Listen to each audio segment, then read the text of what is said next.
Welcome to latest world news. Mokpo/Seoul, South Korean divers swam the dark, cold waters into a sunken ferry on Wednesday, feeling for children's bodies with their hands in a maze of cabins, corridors and upturned decks as they searched for hundreds of missing. South Korea ferry toll hits 146 as search gets tougher. The divers, with oxygen and communications lines trailing, can only see a few inches in front of them in the wreckage of the ship that started sinking a week ago after a sharp turn.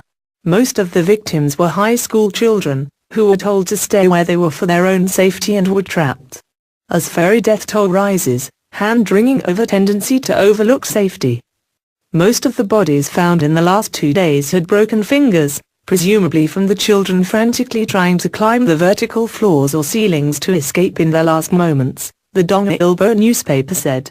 Acts of bravery emerge from below ship crew.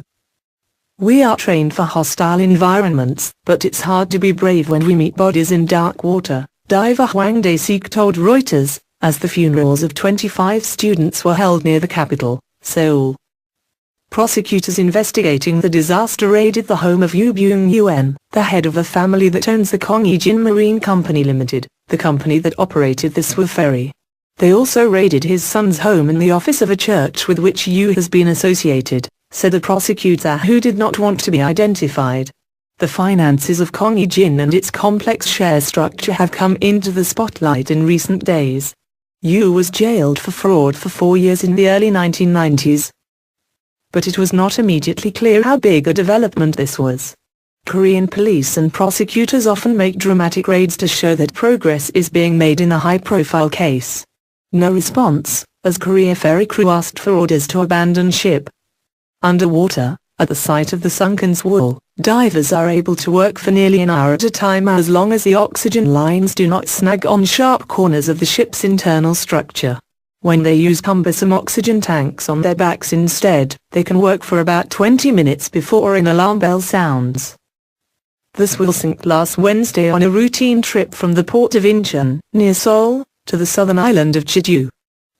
Of the 476 passengers and crew on board, 339 were children and teachers on a high school outing. Only 174 people have been rescued and the remainder are presumed to have drowned. The confirmed death toll on Wednesday was 146, many found at the back of the ship on the fourth deck. Hwang said his team had retrieved 14 bodies so far. We have to touch everything with our hands. This is the most grueling and heartbreaking job of my career, he said. Captain Lee Jun-sik, 69, and other crew members have been arrested on negligence charges. Lee was also charged with undertaking an excessive change of course without slowing down.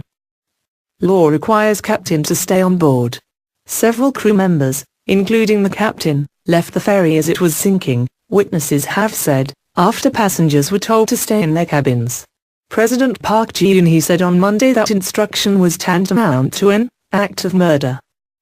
According to Article 10 of Seafarers Act, a captain has to remain on board until all passengers have disembarked. A boy with a shaking voice gave the first distress call to the emergency services when the ferry listed. Most of those who survived made it out on deck and jumped into rescue boats, but many of the children did not leave their cabins, not questioning their elders as is customary in hierarchical Korean society. They paid for their obedience with their lives. Lee was not on the bridge when the ship turned. Navigation was in the hands of a 26-year-old third mate who was in charge for the first time on that part of the journey, according to crew members. The wife of one crew member under investigation who did not wish to be identified quoted her husband as saying, "I should have died out there. He told me that he was taking some rest as he had finished his shift. He fell from his bed and struggled to open the room door to get out. He said he didn't go to the steering house to meet up with rest of the crew. Rather he was found by Coast Guards and was rescued. My husband didn't get along with other crewmen, but he told me that Captain Lee was someone comfortable and extremely calm.